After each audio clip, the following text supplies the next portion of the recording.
This week at FC Midweek, we talk about our Lunch Buddies program, and I might dry heave just a bit.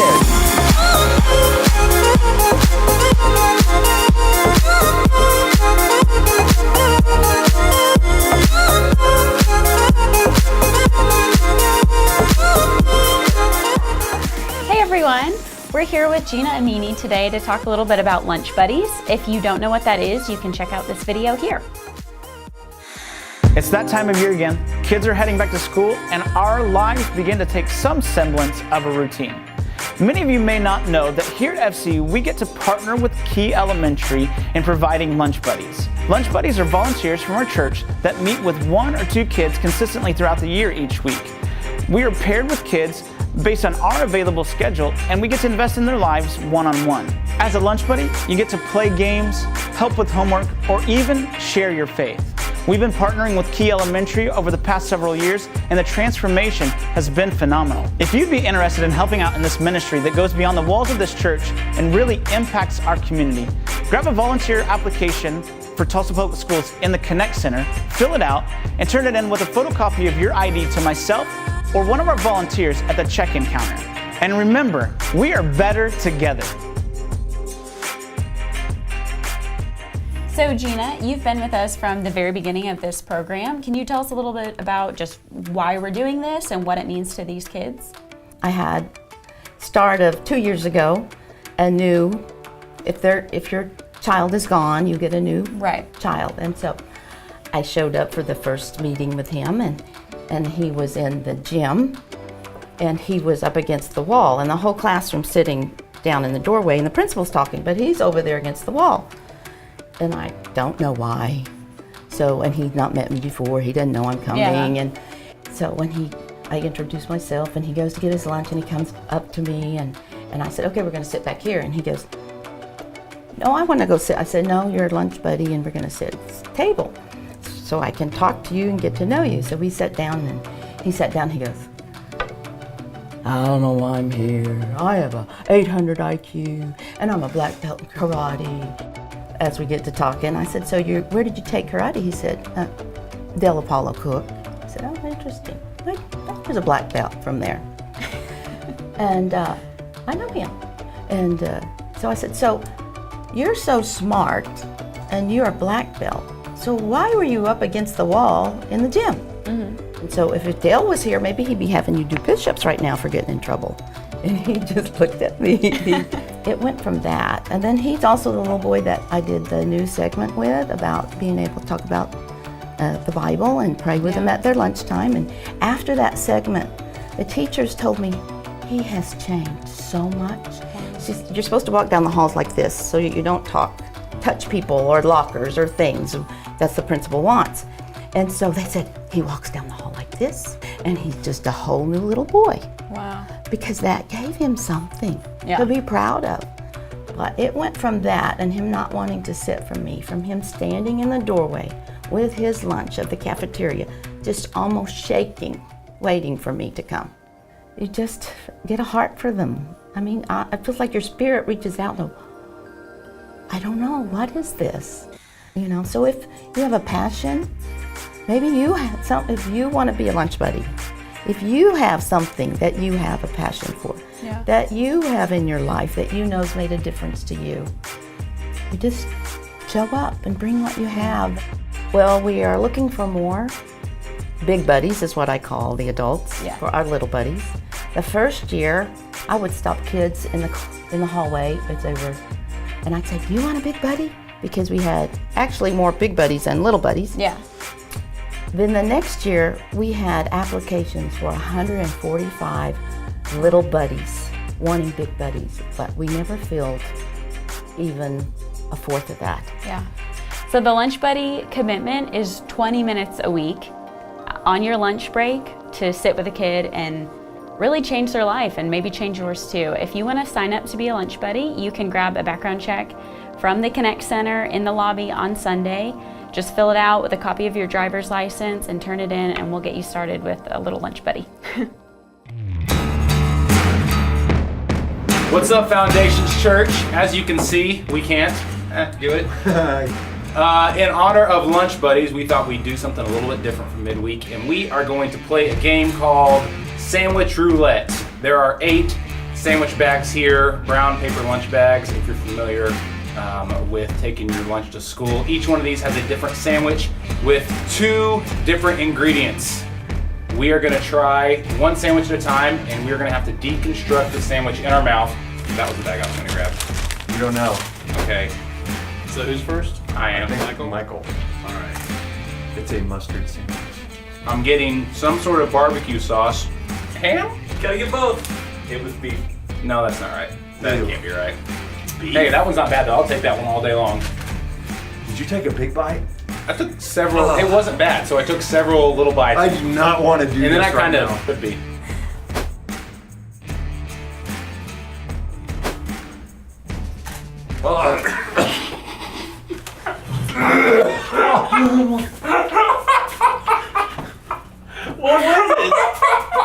What was it?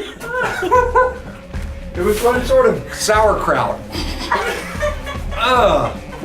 what Cleanse was your the palate. sandwich? Ooh, I did not. Probably cream cheese or cheesecake. I think it was a cheesecake sandwich.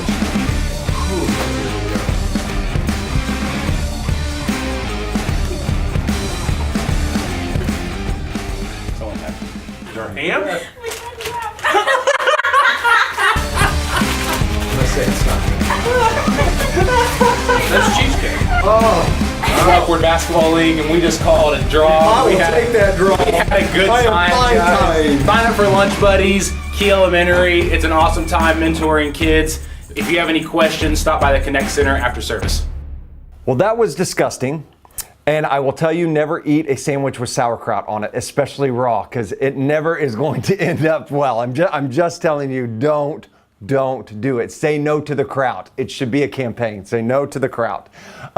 Hey, today I want to talk to you a little bit about something as we're transitioning here, just a really heavy topic on my heart, and I think really on most of the nation's heart this past week, that was happening in Charlottesville, Virginia this past week. If you're watching the news, there was just some hate groups, the white supremacy groups, the KKK, the neo-Nazis, all that stuff, bearing torches, walking down the Virginia University. There were riots. There was all these things that came out.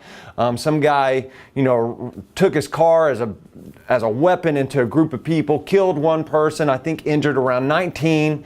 And you just kind of look at it. And how do you explain things like this to your kids? How do you reason these things? And I got to tell you, you can't understand that kind of evil and that kind of hate. As your pastor, as a grown adult, man, it's hard for me to understand that kind of hate and that kind of bigotry. And I just got to tell you, what is our response? What are we to do as followers of Christians? I'm not talking about what are you to do as a Republican. I'm not talking to you about what are you to do as a Democrat. I'm talking as somebody who loves Jesus Christ, as a follower of Christ. What is your responsibility? I loved what Martin Luther King Jr. said. He said, his quote is, "Darkness can't drive out darkness. Only light can do that. Hate can't drive out hate.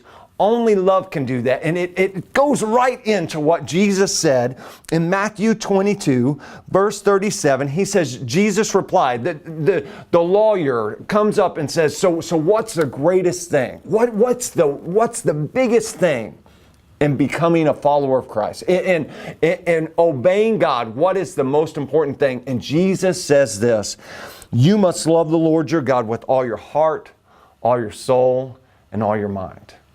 And Jesus didn't just leave it there. Because you have to understand, there was racial prejudices already happening. Jews did not like Samaritans. They did not like Gentiles. The Messiah was only for the Jews in their mentality, not for the whole world. And Jesus says this, and this is the first and greatest commandment, and a second is equally important: love your neighbor as yourself. Love people. Love God. Love people. First one, love God. The second one, love people. In fact, John, the disciple that Jesus loved, says, if you don't love your neighbor, if you don't love your brother or sister, the love of God can't even be in you. You can't possess a love of God and not love His people that He created. And our job, our role as followers of Christ isn't to just sit in neutral. It is to engage in being the light of the world. It's not in playing prevent defense and trying not to offend someone. It's trying to love someone. That's what you and I are called to do. It's to be lovers of people who are different than you and different than me.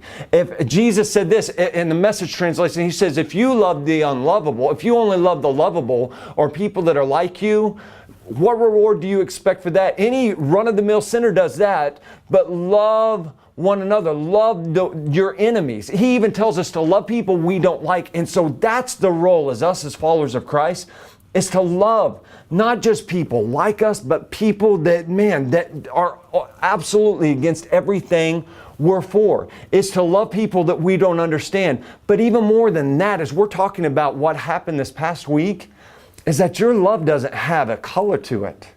It doesn't have a white skin color or a brown skin color or a black skin color or a yellow skin color, but it just loves. And that's how we change the world. That's how we become the light, is when we choose to engage on a weekly basis in loving one another. And that means not just loving in words, but loving in deeds. Faith without actions is nothing, is what James said, right? So let's be people of action. Let's be people of love. Love is not something you possess. It's something you do. It's a verb. It's something that we engage in. Let's be loving people. Let's allow our schedules to be interrupted so that we can have actions of love. Maybe it's stopping and helping somebody on the side of the road change a tire. I did it this Sunday coming in. Sunday is my busiest day, and on Sunday morning, I saw a couple right here that were trying to change a tire, and I pulled over in my truck, and all the racial tensions are going on, and they were a black couple, and I got out of my truck and I said, hey, do you need help? Can I help you change this tire? And they just looked at me and smiled, and they said, we just finished, but thank you so much. And I invited them to church. Can I tell you, that's us being the church. It's not being the church inside the building. It's being the church outside the building. And that's what I really challenge us as followers of Christ to be. Whether you go to Foundation Church or not, be the follower of Christ He's called us to be. Let's be the light. Let's be the love. That's what drives out darkness, is overwhelming darkness with light, with good deeds, with deeds and actions of love. We hope you come see us this Sunday at 9 or 10:45. It's going to be a great day as we wrap up our series on the study of Ephesians. Don't you miss it. We'll see you Sunday.